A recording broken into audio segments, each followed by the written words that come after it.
네, 반갑습니다. 핸드 스튜디오의 대표이사를 맡고 있는 안준입니다. 반갑습니다. 네. 아직 인생을 배워야 되는 단계고 누군가에게 어떤 메시지를 전하기보다는 제 삶으로 증명해야 되는 나이입니다. 그래서 무언가 교훈적인 메시지는 아닐 겁니다. 같은 동년배로서 여기 또 청춘 여러분들께서 많이 참석해 주셨는데요. 그냥 이렇게 사는 청춘도 있다, 이런 청년도 있다라는 생각으로 가볍게 들어주시면 좋을 것 같습니다. 여기 와우라는 환호성이 있는데요. 저는 어릴 때부터 아무도 보는 이가 없으면 저 혼자 성공의 그날에 아니면 제가 그리던 이상의 그날에, 이상이 이루어지는 그날에 마음껏 환호할 수 있도록 이 거울 앞에 서가지고 혼자 두 손을 이렇게 들고 와우! 이렇게 외치곤 합니다. 왜냐면 제가 이제 몇 번 작은 성공의 경험을 했었는데요. 그 성공의 경험에 이걸 연습 안 했더니 제가 스스로 어색한 거예요. 그래서 좋아해야 되는데 어떻게 좋아해야 되는지를 모를 수 있으니까 평소에 이렇게 연습을 합니다. 아마 여러분들도 이곳까지 오셨을 때는 여러분들만의 어떤 꿈과 어떤 이상이 있을 거라고 생각하는데요. 마치 그 꿈과 이상이 이루어졌다고 생각하고 저랑 한번 연습해 봤으면 좋겠습니다. 괜찮으시겠죠? 예, 뭐 방법은 간단합니다. 이렇게 두 손을 앞으로 내밀고요. 주먹을 꼭 쥐고 하나, 둘, 셋 하면 와우라고 마음에서 우러나오는 기쁨으로 외치는 겁니다. 네, 한번 해보겠습니다. 하나, 둘, 셋, 와우! 어우, 감사합니다. 네, 정말 감사합니다. 네, 한 가지 더 부탁을 드리겠습니다. 이 짧은 시간 동안 제가 어떤 내용을 말할 때 혹시 여러분들이 동의하는 내용이 나오거나 아니면 여러분들이 바라던 내용이 나오시면 주변 사람 눈치 보지 말고 와우라고 외쳐주는 겁니다. 너무 감사합니다. 네, 보시는 바와 같이 저는 한 30명의 젊은이들이 모여있는 아주 젊은 기업을 이끌고 있습니다. 이 기업은 스마트 TV의 어떤 컨텐츠를 만드는 기업인데요. 모두가 스마트폰 시장에 뛰어들 때 3년 전에 스마트 TV가 나오지도 않았는데 스마트 TV 시장에 컨텐츠를 만들겠다고 그냥 이제 홈페이지에 올렸습니다.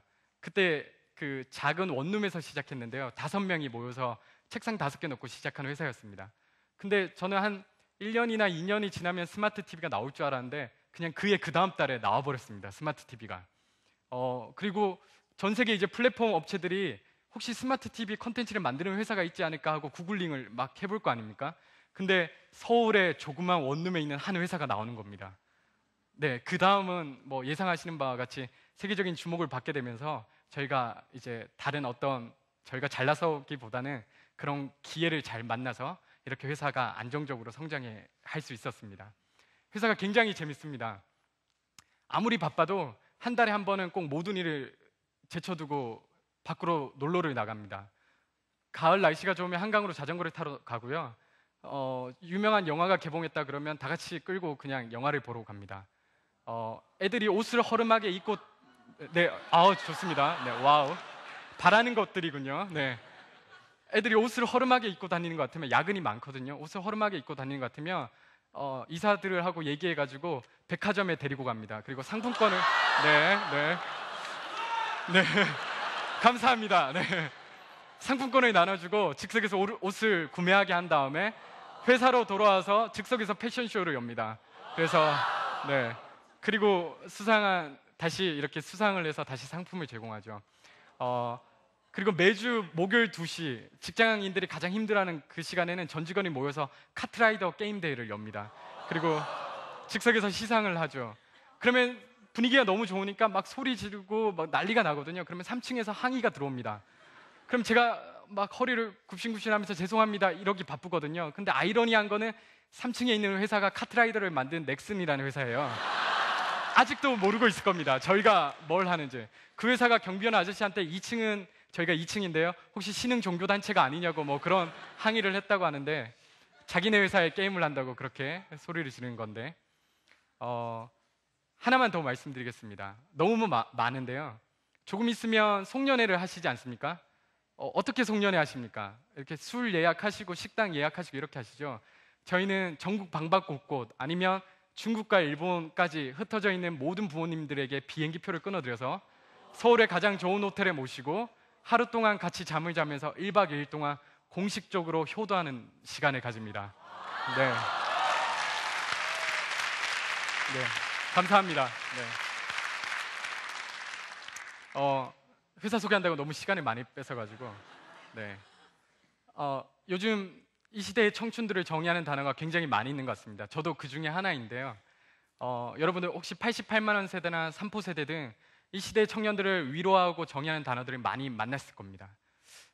하지만 제가 오늘 이야기하고자 하는 것은 오늘 강연 제목처럼 청춘들에게 사실 좀 달콤한 이야기나 귀에 듣기 좋은 그런 얘기는 아닙니다. 저는 이 땅의 청춘들이, 저와 같이 살아가는 청년들이 기성세대가 전하는 위로나 격려의 메시지로 오늘을 살아가기를 원치 않습니다. 청년이란 것은 어떻게 들리실지 모르겠는데요, 손발이 오그라들 수도 있는데, 저는 청년이란 것은 아무런 이유가 없어도 시대의 패러다임을 거슬러 올라가서 새로운 세상을 꿈꾸고, 그리고 그 새로운 세상을 이뤄내기 위해서 목숨과 신념을 바칠 수 있을 때 우리는 와, 저 친구 참 청년답다 라는 이야기를 할 수 있는 거거든요. 근데 제가 만나본 요즘의 청년들은 어떠냐면요, 마치 전쟁에 패배한 나고병이 목이 말라서 하늘에 떨어지는 빗방울을 향해 입을 벌리고 그 한 방울 딱 머금으며 겨우겨우 그렇게 목숨을 연명하는 것처럼, 기성세대가, 성공한 사람들이 전하는 위로나 격려의 메시지를 이렇게 한 방울 머금고, 아 그래, 저분들도 젊었을 땐 그냥 그렇게 살았대, 그럼에도 불구하고 지금은 성공했대, 그러니까 조금 괜찮대, 이런 식으로 부끄러운 오늘의 하루를 속죄받으면서 자신의 청춘의 인생을 연명하고 있는 것이 저는 너무나도 안타깝습니다. 청춘은, 제가 생각하기에는 청춘은 사회 원동력이 되고 오히려 활력소가 돼서 기성세대에게 오히려 도전이 되어야 되는데, 지금의 오늘날의 청춘은 이미 청춘을 다 사신 기성세대가 전하는 그런, 자신의 인생을 돌아보았을 때 자신의 젊음에 대한 막연한 애착과 자기 자신에 대한 연민과 회한의 감정이 담긴 그런 메시지 속에 오늘날의 청춘들이 살아가는 것이 너무나도 슬픈 게 사실입니다. 우리는 젊다는 이유만으로 오늘이 즐거워야 됩니다. 우리는 청년이란 그 사실만으로 아무 이유가 없어도 사회가 비난할 만한 큰 이상과 신념을 가지고 있어야 됩니다. 나이가 들고 장가가고 결혼하고 자식을 낳으면 그렇지 않아도 이 가슴이 작아진다는데, 벌써부터 어떻게 하면 안전하게 살 것인가를 이리 재고 저리 재고 살아가는 사람들이 어떻게 세상을 바꾸는 감동적인 스토리를 만들어낼 수 있겠습니까? 제가 알고 있는 한 분은 이 시대가 이야기하는 그런 메시지하고는 조금 다른 이야기를 합니다. 1950년대에서 60년대에 하버드 대학교 총장을 지냈던 나단 푸시라는 사람은 청년의 가슴을 이끌 수 있는 요소를 다음과 같이 5가지로 정의합니다. 첫째, 흔들 수 있는 깃발. 둘째, 변하지 않는 신념. 셋째, 따를 수 있는 지도자. 넷째, 평생을 함께할 친구. 그리고 마지막으로 함께 부를 수 있는 노래라고 이야기합니다. 시간이 많이 없으니까 흔들 수 있는 깃발과 변하지 않는 신념에 대해서만 말씀드리고자 합니다. 그 이유는 흔들 수 있는 깃발과 변하지 않는 신념은 내가 스스로 주체적으로 선택할 수 있는 것이고, 나머지 따를 수 있는 지도자와 평생을 함께할 친구, 그리고 함께 부를 수 있는 노래는 청년다운 삶을 살다 보면 만나게 되는 결과론적인 것들이기 때문입니다. 흔들 수 있는 깃발은 무엇일까요? 이 의미를 이해하시려면 전쟁터를 생각해 보시면 됩니다. 쏟아지는 포탄과 눈물을 뚫고 내가 그렇게 수복하고 싶었던 그 땅을 마지막에 수복했을 때, 마지막 병사 한 명이 그 찢겨진 옷을 입고 흔들고 싶은 그 깃발, 적군과 아군이 뒤엉켰을 때 적군과 아군을 구별할 수 있는 유일한 나의 정체성, 그것은 내가 그토록 오랫동안 기다렸던 나의 이상이자 나의 신념이고 나의 꿈이자 나의 정체성입니다. 변하지 않는 신념은 무엇일까요? 아무도 알아주지 않아도, 아무도 보는 이가 없어도, 현실이 아무리 어렵고 아파도, 내 감정이 내일은 기쁘고 모레는 슬프고 그런 내 감정의 변화하고는 아무 상관없이 꼭 이것만은 지키고 살겠다, 그 하나쯤은 가지고 살 수 있는 그런 마음, 자기 자신과의 약속, 그게 바로 변하지 않는 신념입니다. 조금 더 이해를 돕고자 저의 흔들 수 있는 깃발과 변하지 않는 신념을 말씀드리고 마칠까 합니다. 저는 20살이 되어서야 지하철을 처음 탔습니다. 경상북도 포항에서 태어났는데 대학도 포항에 있는 한동대학교라는 학교를 갔거든요. 후배들이 있는 모양입니다. 네, 소리를 지르는 거 보니까. 대학교 1학년 때 처음으로 여름방학이 돼서 중국으로 배낭여행을 가게 됐습니다. 포항에서 서울의 공항으로 아침에 오는 비행기가 없어서 서울에 사는 친구 집에서 하루 먼저 자기로 했죠. 그래서 기차를 타고 서울역에 왔더니 친구가 안내를 해줘서 이 1호선 지하철을 처음 타게 됐습니다. 저는 그날의 기분을 잊지 못하는데요. 왜냐하면 친구가 저를 놀린다고 지하철을 탈 때는 신발을 벗고 타야 된다 이런 얘기를 했지만 저는 막 이렇게 여유롭게 웃으면서 야, 나 다 알아. 그랬지만 혹시나 속으로 정말 신발을 벗어야 되는 건 아닐까. 그렇게 두렵고 떨리는 마음으로 탔던 그날을 절대 잊을 수가 없습니다. 그 지하철을 탔는데요. 지하철을 이렇게 신기한 눈으로 바라보고 있는데 날씨가 무척이나 무더웠거든요. 지금처럼 에어컨이 빵빵하지 않았습니다. 그 지하철을 타고 가고 있는데 저한테 처음 보는 광경이 펼쳐졌습니다. 아마 여러분들한테는 익숙하신 광경일 건데요. 지하철 문이 열리더니 한 지체장애인 분이 들어오셨습니다. 그분은 두 다리가 없으신 분이셨는데요.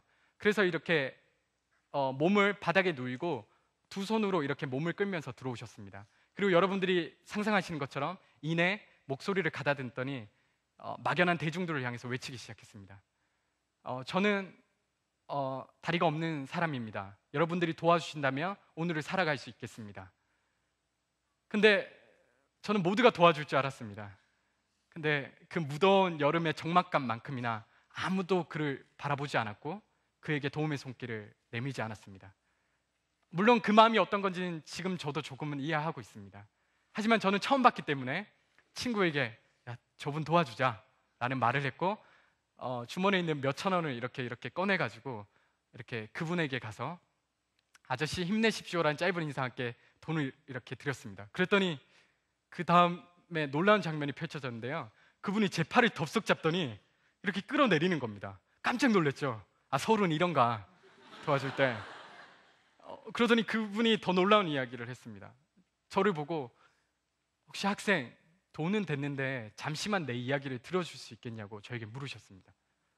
그래서 저는 뭐 어차피 지하철 처음 탔겠다. 바닥에도 앉아가는 사람이 많으면 바닥에도 앉아갈 수 있는 거잖아요. 지방에선 그러니까. 그래서 바닥에 앉았습니다. 그래서 그분의 이야기를 듣기 시작했습니다. 그분이 눈시울이 이렇게 붉어지셨는데 떨리는 목소리로 자기 이야기를 하셨는데요. 사고로 두 다리를 잃었답니다. 그 나이가 30대 초반이었답니다. 근데 이제 혼수 상태에서 깨어나 보니 이미 아내는 어린 자식을 데리고 도망가고 없었답니다.